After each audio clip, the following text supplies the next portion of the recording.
এবার আমি মরে গেলেও আমার কোনো দুঃখ নেই। এই যে তুই জীবনে একটু শান্তি পেয়েছিস না, সারাটা জীবন তোর উপর দিয়ে কি গেছে আমি তো জানি। সবই ভালো, কিন্তু এই যে মাঝে মাঝেই তোমরা সবাই চলে যাওয়ার কথা বলো, এটা মোটেও ভালো লাগে না। সবাইকে চিরকাল বেঁচে থাকি রে মা, আমারও তো বয়স হয়েছে, এটা তো তোকে মন থেকে মেনে নিতে হবে। হ্যাঁ, যখন মেনে নিতে হবে তখন মানবো, এখন তো মানার কোনো প্রশ্ন উঠছে না। কেন বলো বলো তো, একই কথা। যাই হোক, এসব কথা বাদ দাও। সব মিটে গেলে তুমি আর মামা কটা দিন থেকে যাবে গো আমার কাছে, থাকবে তো? আরে থাকিনি নাকি আগে? তোর বিয়ের সময় থাকিনি, দাঁড়িয়ে থেকে বিয়েটা দিইনি? তবে এরপরে কেন থাকবো না? আর সব মিটে যাওয়ার কি আছে, সে তো আমি যে কোনো দিন গিয়েই থাকতে পারি। হ্যাঁ, সে তো যে কোনো দিনই আসতে পারো, তবে এখন একটু ছুটোছুটি করতে হচ্ছে তো, টেনশনে আছি। তোমরা এলে ঠিক মতো সময় দিতে পারবো না। আমার সেই ছোট্টবেলা থেকে ইচ্ছে, জানো তো, পরিবারের সবাইকে নিয়ে হেসে খেলে জীবনটা কাটাবো। তখনই তো জীবনটা সার্থক হবে জেঠুমনি, যেদিন তোমাদের সবাইকে নিয়ে একসাথে আনন্দে থাকতে পারবো। আর একটা কথা তো তোমাকে নতুন করে কিছুই বলার নেই, তুমি তো জানো বাবুজির পরে কাউকে যদি সেই জায়গাটা দিয়ে থাকি জীবনে, তা শুধুমাত্র তুমি। এত ভালোবাসা, এত কিছু, কতটা আগলে রাখো বলো তো সব সময়। আর তোমার পরে এই যে অঙ্কুশ, এত যত্ন, এত ভালোবাসা। মাঝে মধ্যে নিজেরই মনে হয়, জানো তো, সত্যি কি এত কিছুর যোগ্য আমি?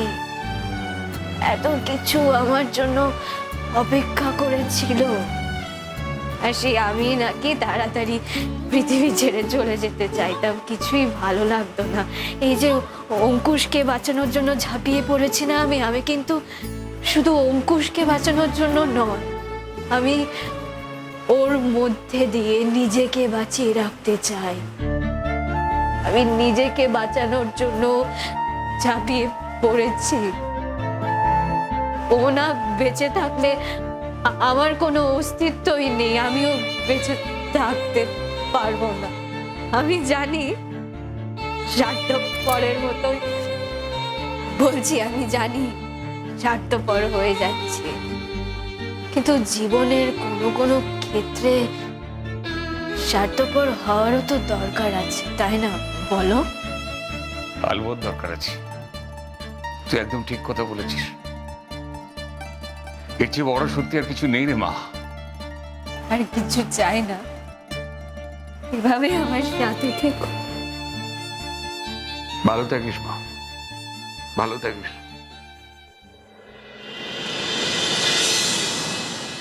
ইওর অনার, আজকের পর আপনাকে আর আমরা কষ্ট দেব না। আমাদের যা যা সাবমিট করবার বোধহয় আজকের মধ্যেই সব করে দিতে পারবো। আজকে আমরা এমন একজনকে ডেকে নেব যিনি অঙ্কুশ ভাটিয়ার কামনার শিকার হয়ে দিনের পর দিন, রাতের পর রাত নারকীয় অত্যাচার সহ্য করেছিলেন, এবং এখনো তিনি রাতে ভালো করে ঘুমোতে পারেন না সেই দিনগুলোর কথা মনে করে।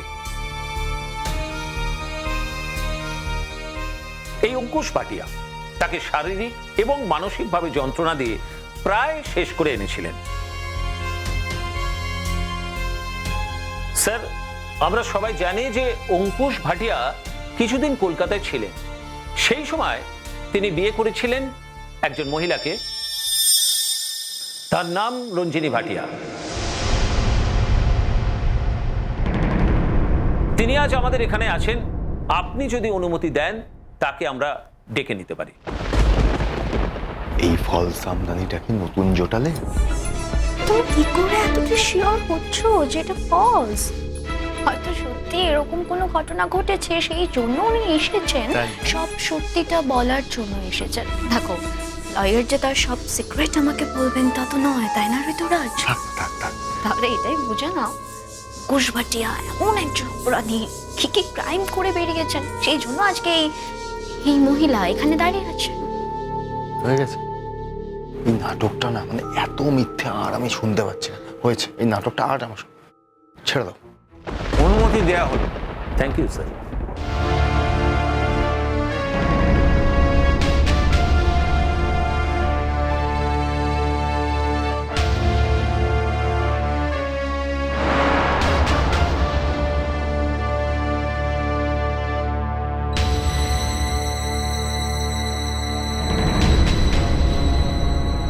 আপনার নাম? রঞ্জিনী ভাটিয়া। আচ্ছা, আপনার নামের সপক্ষে আপনি কোনো প্রমাণ দিতে পারেন? স্যার, আমি তো আগে সমস্ত প্রমাণ দিয়ে দিয়েছি। বেশ। আচ্ছা, আপনি আমাকে একটা কথা বলুন তো, এখানে অঙ্কুশ ভাটিয়া কার নাম? ওই তো অঙ্কুশ ভাটিয়া। উনি আপনার কে হন? উনি আমার সম্পর্কের স্বামী হন। যেহেতু এখন আমাদের ডিভোর্সটা হয়ে যায়নি, একদিন উনি হঠাৎই আমাকে ছেড়ে চলে যান। সুন্দর সংসার করার স্বপ্ন দেখিয়ে আমাকে উনি বিয়ে করেছিলেন। আর তারপর থেকে একটা বছর কি যে ভয়ঙ্কর মানসিক আর দৈহিক অত্যাচার করে চলেছিল, সে আর কি বলবো স্যার। আমাকে প্রতিটা দিন না মারলে ওনার তো ঘুমিয়ে আসতো না। এভাবেই আমি সহ্য করে যাচ্ছিলাম। তারপরে একদিন আমাকে কিছু না জানিয়ে উনি চলে যায়। আজ অব্দি উনি আর আমার সঙ্গে কোনো রকম যোগাযোগ করেনি। তবে হ্যাঁ, শুনলাম উনি নাকি কাউকে বিয়ে করেছে।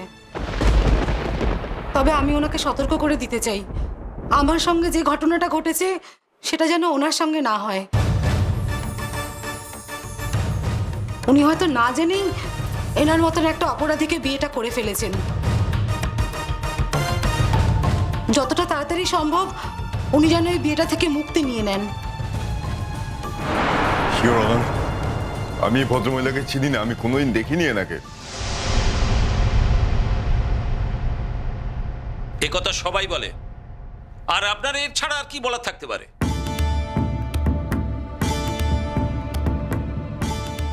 আচ্ছা, আপনি আমাকে বলুন তো, যে আপনারা এই শহরে কোথায় থাকতেন? সন্তোষপুরের একটা জায়গায়, 23 বি।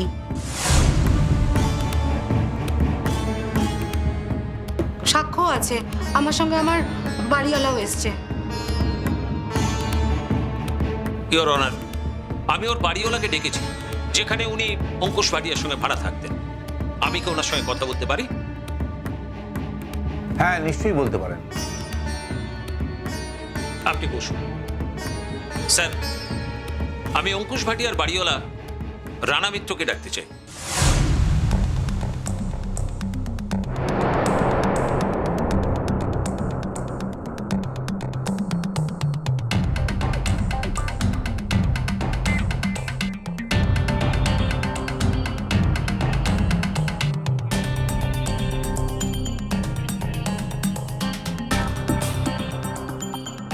আপনার নাম? রানা মিত্র। আচ্ছা, অঙ্কুশ ভাটিয়া আপনার বাড়িতে কতদিন ধরে ভাড়া থাকতো? আমার বাড়িতে ওনারা 1 বছরের মতো ছিল। ইনফ্যাক্ট রঞ্জিনী দেবী এখনো আমার বাড়িতে রয়েছেন। আসলে ওনার তো কোনো থাকার জায়গা নেই, আর পরিবারেও তেমন কেউ নেই। এক ভাইপো আছে, দেখাশোনা করে, আর আমরাও খানিকটা দেখাশোনা করি। ওই অঙ্কুশ ভাটিয়া যে ঘরে থাকতেন ওই ঘরে উনি থাকেন, একাই থাকেন। ওই দম্পতি আমাদের বাড়িতে 1 বছরের মতো ছিলেন। তখন আমরা ছোট, ভাড়াটা বাবাকেই দিতেন। ঠিক আছে, এবার আপনি বুঝতে পারেন।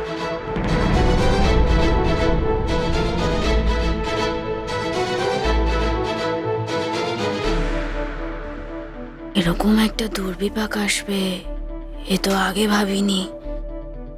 কিভাবে সামাল দেব সবটা?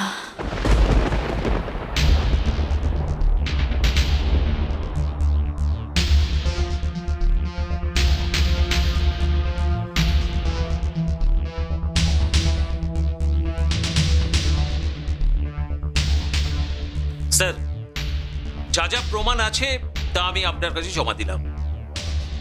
আর স্যার, অঙ্কুশ ভাটিয়া এনার স্বামী হিসেবে যে যে কাগজপত্র করেছিল বা যেখানে তার নাম আছে সেগুলো সবই আপনার কাছে প্রমাণস্বরূপ আমি দিয়ে দিয়েছি।